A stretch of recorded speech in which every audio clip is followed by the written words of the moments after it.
ಭಾರತದ ಅಸ್ಸಾಂ ರಾಜ್ಯದ ಗುವಾಹಟಿ ನಗರದ ನೀಲಾಚಲ ಬೆಟ್ಟದ ಮೇಲೆ ಇರುವ ಕಾಮಾಖ್ಯ ದೇವಾಲಯ ದೇಶದ ಅತ್ಯಂತ ರಹಸ್ಯಮಯ ಮತ್ತು ಶಕ್ತಿಶಾಲಿ ದೇವಾಲಯಗಳಲ್ಲಿ ಒಂದು.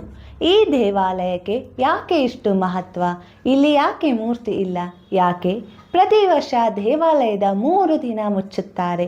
ಇವುಗಳ ಹಿಂದೆ ಅನೇಕ ಪುರಾಣಗಳು ಮತ್ತು ರಹಸ್ಯ ಕಥೆಗಳು ಇವೆ. ಇಂದು ನಾವು ಕಾಮಾಖ್ಯ ದೇವಾಲಯದ ಸಂಪೂರ್ಣ ಕತೆ ನೋಡೋಣ ಬನ್ನಿ. ಇದು ರೂಟ್ಸ್ ಆಫ್ ಭಾರತ್.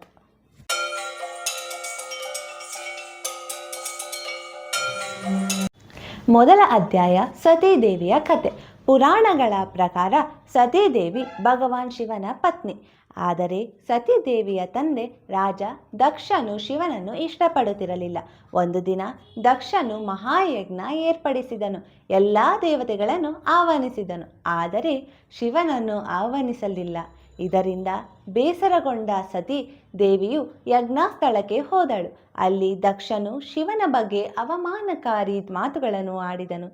ತನ್ನ ಪತಿಗೆ ಆದ ಅವಮಾನವನ್ನು ತಾಳಲಾರದೆ ಸತೀದೇವಿಯು ಯಜ್ಞಾಗ್ನಿಯಲ್ಲೇ ತಾನೇ ದಹಿಸಿಕೊಂಡಳು. ಈ ಸುದ್ದಿ ಕೇಳಿದ ಶಿವನು ಕೋಪದಿಂದ ಉಗ್ರ ರೂಪ ತಾಳಿದನು.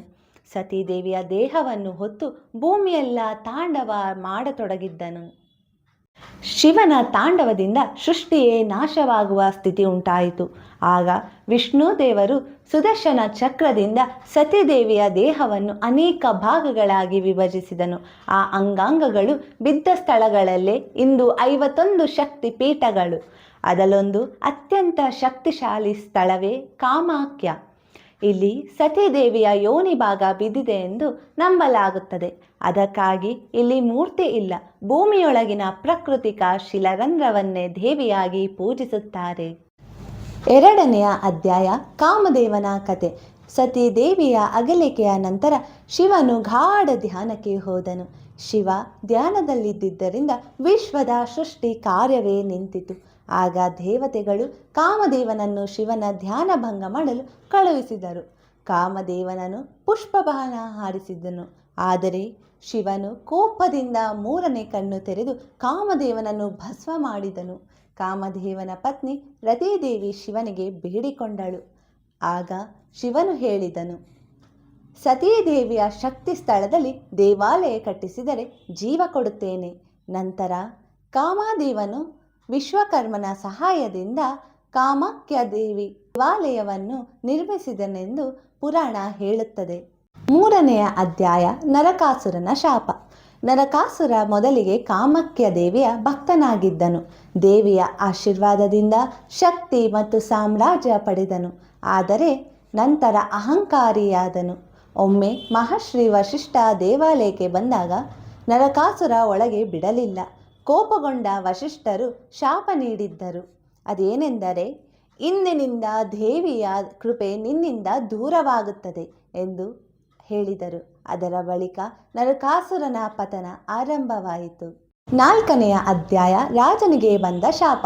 ಒಬ್ಬ ರಾಜ ದೇವಿಯ ರಹಸ್ಯ ನೃತ್ಯವನ್ನು ನೋಡಲು ಬಯಸಿದ್ದನು. ಅವನಿಗೆ ಪೂಜಾರಿ ಸಹಾಯ ಮಾಡಿ ದೇವಾಲಯದ ಗೋಡೆಯಲ್ಲಿ ಸಣ್ಣ ರಂಧ್ರ ಮಾಡಿಸಿದನು. ರಾಜನು ಗುಪ್ತವಾಗಿ ನೋಡಲು ಯತ್ನಿಸಿದನು. ಆದರೆ ದೇವಿಗೆ ಇದು ತಿಳಿದು ಕೋಪ ಬಂತು. ದೇವಿಯು ಪೂಜಾರಿಯನ್ನು ದಂಡಿಸಿ ರಾಜನಿಗೆ ಶಾಪ ನೀಡಿದ್ದಳು. ನಿನ್ನ ವಂಶಸ್ಥರು ಈ ದೇವಾಲಯಕ್ಕೆ ಬಂದರೆ ನಾಶವಾಗುತ್ತಾರೆ. ಇಂದಿಗೂ ಈ ಕಥೆಯನ್ನು ಹಲವಾರು ನಂಬುತ್ತಾರೆ. ಅಂಬುಬಾಚಿ ಮೇಳ ಇಂದಿಗೂ ನಡೆಯುವ ರಹಸ್ಯ. ಪ್ರತಿ ವರ್ಷ 3 ದಿನ ದೇವಿ ರಜಸ್ವಾಲೆಯಾಗುತ್ತಾಳೆ ಎಂದು ನಂಬುತ್ತಾರೆ. ಆ ಸಮಯದಲ್ಲಿ ದೇವಾಲಯವನ್ನು ಮುಚ್ಚಲಾಗುತ್ತದೆ. 4ನೆಯ ದಿನ ಪುನಃ ತೆರೆಯಲಾಗುತ್ತದೆ. ಈ ಉತ್ಸವವನ್ನು ಅಂಬುಬಾಚಿ ಮೇಳ ಎಂದು ಕರೆಯುತ್ತಾರೆ. ಲಕ್ಷಾಂತರ ಭಕ್ತರು ಈ ಸಮಯದಲ್ಲಿ ದೇವಾಲಯಕ್ಕೆ ಬರುತ್ತಾರೆ. ಹೀಗಾಗಿ ಕಾಮಾಖ್ಯ ದೇವಾಲಯ ಕೇವಲ ದೇವಾಲಯ ಅಲ್ಲ, ಇದು ಸತೀದೇವಿಯ ಶಕ್ತಿ, ಶಿವನ ಕೋಪ, ಕಾಮದೇವನ ಪುನರ್ಜನ್ಮ, ನರಕಾಸುರನ ಶಾಪ ಮತ್ತು ಅನೇಕ ರಹಸ್ಯಗಳ ಸಂಗಮ. ನೀವು ಕಾಮಾಖ್ಯ ದೇವಾಲಯಕ್ಕೆ ಭೇಟಿ ಕೊಡಲು ಇಷ್ಟಪಡುತ್ತೀರಾ? ಹಾಗಾದರೆ ಕಮೆಂಟ್ ಮಾಡಿ. ಇಂತಹ ಒಂದು ಒಳ್ಳೆಯ ವಿಷಯಕ್ಕಾಗಿ ಲೈಕ್ ಮಾಡಿ, ಶೇರ್ ಮಾಡಿ, ಸಬ್ಸ್ಕ್ರೈಬ್ ಮಾಡಿ. Stay rooted, stay connected with roots of Bharat. Jai Hind.